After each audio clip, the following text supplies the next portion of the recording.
Ai, Jesus, e agora eu não sei o que vai ser direito e esquerdo quando a gente terminar a edição desse vídeo. Até colocar a língua aqui perto. Oi, pessoal! A gente ainda vai falar um pouco mais sobre as vogais. Hoje eu quero mostrar para vocês como que as vogais se apresentam naquela tabela do Alfabeto Fonético Internacional. Para quem não lembra, o Alfabeto Fonético Internacional é uma convenção para a representação dos sons que aparecem nas línguas humanas. Em alguma medida, essa tabela tenta representar, codificar as propriedades articulatórias que a gente vem vendo até agora. Então já deve ter ficado claro que as vogais são articuladas em certos pontos do nosso trato vocal. E esses vocais onde essa articulação acontece é que vai ajudar a gente a identificar a posição da vogal dentro da tabela do quadrilátero das vogais. Então esse desenho que vocês estão vendo aqui na tela traz um recorte transversal do que seria a face de um ser humano. Então nesse desenho a gente consegue encontrar o nariz, os lábios, os dentes, a língua, o côncavo superior da boca, onde ficam os alvéolos, o palato duro e o palato mole e a úvula, e mais para baixo aqui a gente tem a epiglote e também as pregas vocais. Então a gente tem nesse desenho retratado desde a laringe, incluindo a faringe e também o trato oral e o trato nasal. Então vocês podem ver que além desse desenho pontilhado que retrata o contorno, das partes da face, a gente tem também uma série de símbolos que estão distribuídos dentro desse espaço do trato vocal. Então percebam que o I está bem aqui na frente, justamente porque ele é uma vogal bem alta e bem anterior, em oposição ao U, que como a gente já viu, é uma vogal bem alta, só que posterior. Então a diferença entre o I e o U fica claramente visualizável quando a gente percebe o ponto onde eles são articulados dentro da boca. Da mesma forma, a gente pode observar a diferença do U e do O, porque essas duas são vogais posteriores, mas têm diferença com relação à altura da articulação.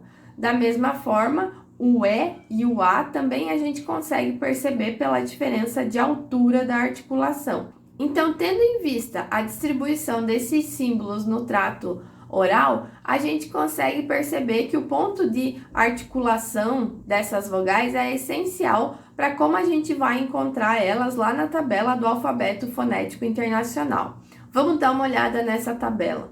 Então agora o que vocês têm aqui é a tabela com todas as vogais que já foram descritas nas línguas humanas. Então todas essas vogais estão localizadas no que a gente chama de um quadrilátero vocálico, que é basicamente uma forma de 4 lados. Então vocês vão ver que todas essas vogais são distribuídas com relação à posição onde elas são articuladas. O interessante é que isso é uma via de mão dupla.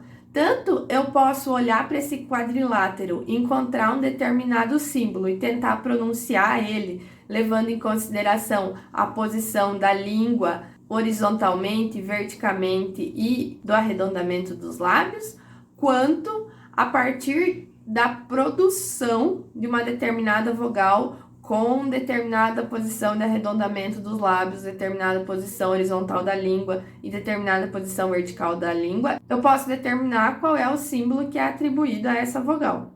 Então isso aqui é, de certa forma, um mapa tanto para a gente identificar como se pode produzir determinadas vogais de outras línguas, quanto para descobrir que símbolo a gente pode atribuir para uma vogal que é produzida em determinado lugar com determinadas características.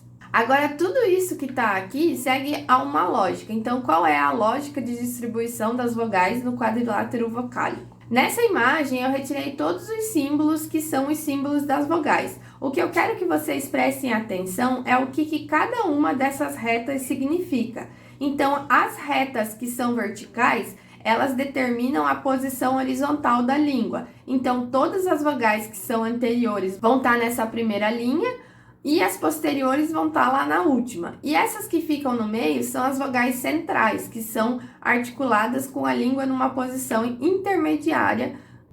Agora, quando eu olho para as linhas horizontais, onde está dito fechadas, altas, meio fechadas, média altas, meio abertas, média baixas, abertas e baixas, o que eu tenho codificado aí é o grau de abertura da mandíbula e, por consequência, a posição vertical da língua.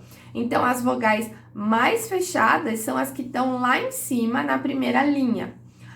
As vogais que são as mais abertas são as que estão lá embaixo, na última linha. E daí a gente tem aí, intermediariamente, algumas que são um pouco mais fechadas, que vão estar na segunda linha mais alta, e as que são um pouco mais abertas, que vão estar na segunda linha mais baixa. Para vocês entenderem melhor, é claro que fica mais fácil se a gente visualizar isso com as vogais do português. Então, agora eu vou apresentar para vocês a distribuição das vogais do português nesse quadrilátero vocálico. Para começar, vamos lembrar do primeiro exercício que a gente fez de análise de vogais num vídeo anterior, que eu apresentei para vocês a diferença do I e do O. Foram essas as vogais que a gente usou para começar a discutir as diferenças de articulação das vogais.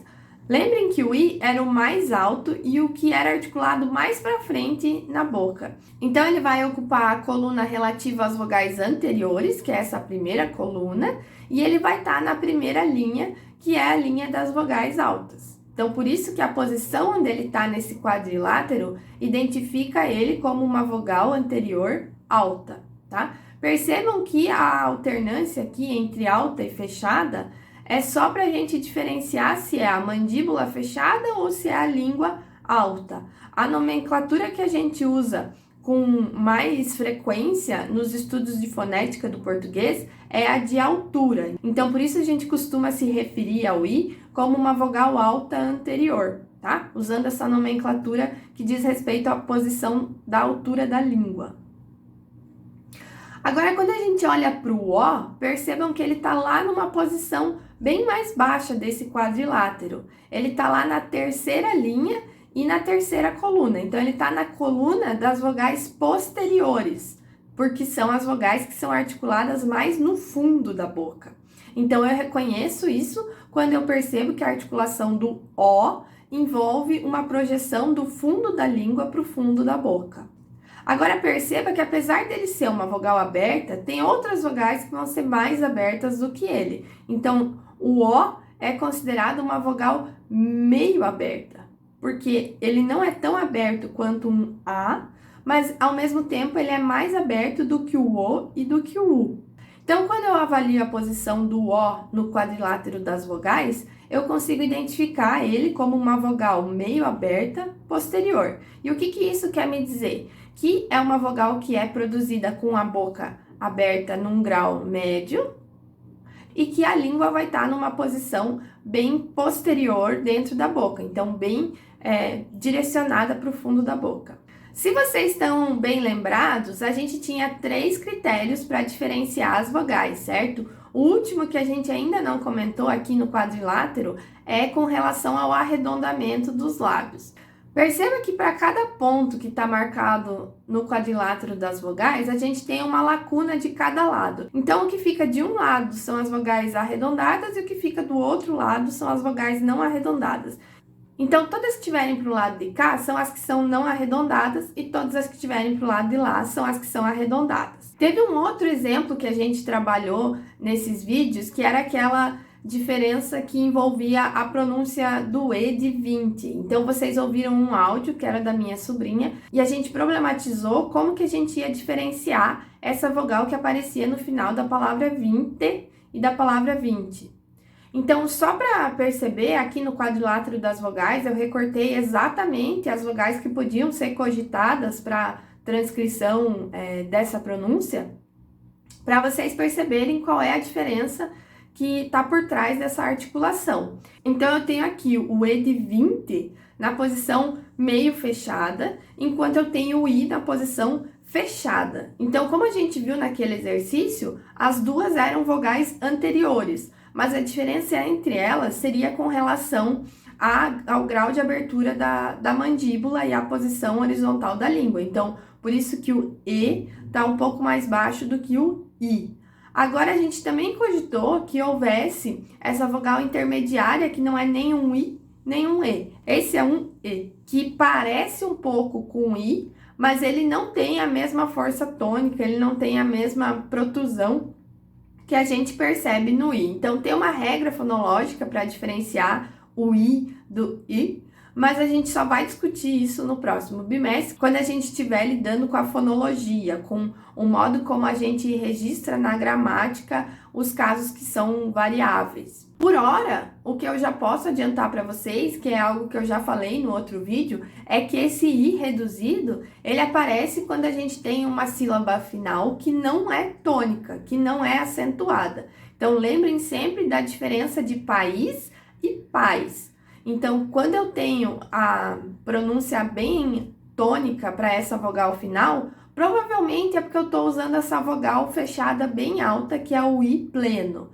Agora, quando eu tenho uma sílaba átona final, é provável que eu reduza a intensidade com a qual eu pronuncio essa vogal e daí eu tenha a vogal reduzida, que é essa que fica no meio do caminho entre o E e o I. Muito bem, agora que a gente já viu esses dois exemplos, a gente pode ver o quadro completo das vogais que são utilizadas no português brasileiro. A gente tem no quadrilátero das vogais do português brasileiro aqui 11 símbolos representados. Eu vou tentar falar um pouco sobre cada um deles. Então, a gente já comentou a questão do I reduzido, certo? Que é esse que fica ali na posição das vogais anteriores, mas entre aquelas que são meio fechadas e as que são fechadas.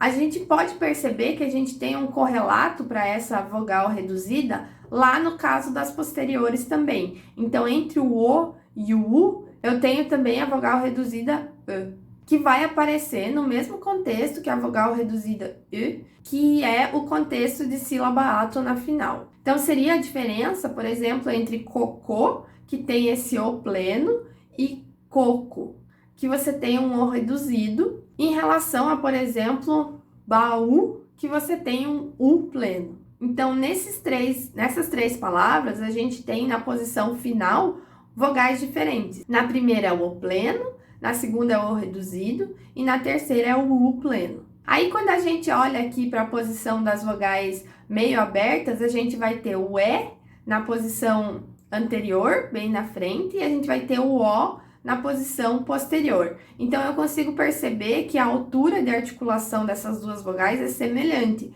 com a única diferença que é a posição horizontal da língua. Aí, a gente vai ter o A, que é o nosso A querido, que acontece muito no português, que é esse A que está na posição da vogal aberta anterior. Assim como o E e o O, a gente tem a versão reduzida do A, que são esses dois símbolos que estão aí representados na posição das vogais centrais. No livro que a gente está usando, vocês vão ver que aparece predominantemente esse A de ponta cabeça, que está ali na posição entre a vogal aberta e a vogal meio aberta. Em algumas outras literaturas, a descrição que se usa é esse E que fica entre as vogais meio abertas e meio fechadas. Existe discussão crítica em termos de teoria da fonética para determinar qual dessas duas vogais seria a mais pertinente para a vogal reduzida correspondente à pronúncia do A. Mas assim, vamos convencionar aqui que a gente vai usar esse A de ponta cabeça. E só para vocês mentalizarem, a diferença entre o A pleno, o A que aparece na posição de vogal aberta anterior, e o A reduzido, que seria esse A que aparece na posição de vogal central, que está intermediária entre ser uma vogal aberta e uma vogal meio aberta, é a diferença entre KK e KK.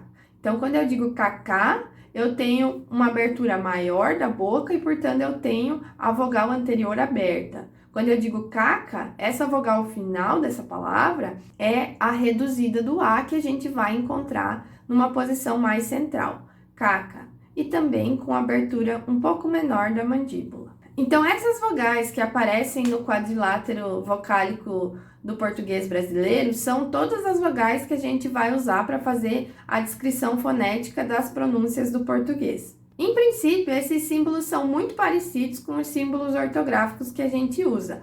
Os casos especiais que a gente tem que memorizar É o caso das vogais que são meio abertas, que é o E e o O, que tem dois símbolos novos que a gente precisa se familiarizar. E também o caso das vogais reduzidas, e daí a gente vai fazer essa correspondência mental da vogal reduzida do I com esse símbolozinho aqui, a vogal reduzida do O com esse símbolozinho aqui, e a vogal reduzida do A com esse símbolozinho aqui. Tchau, pessoal!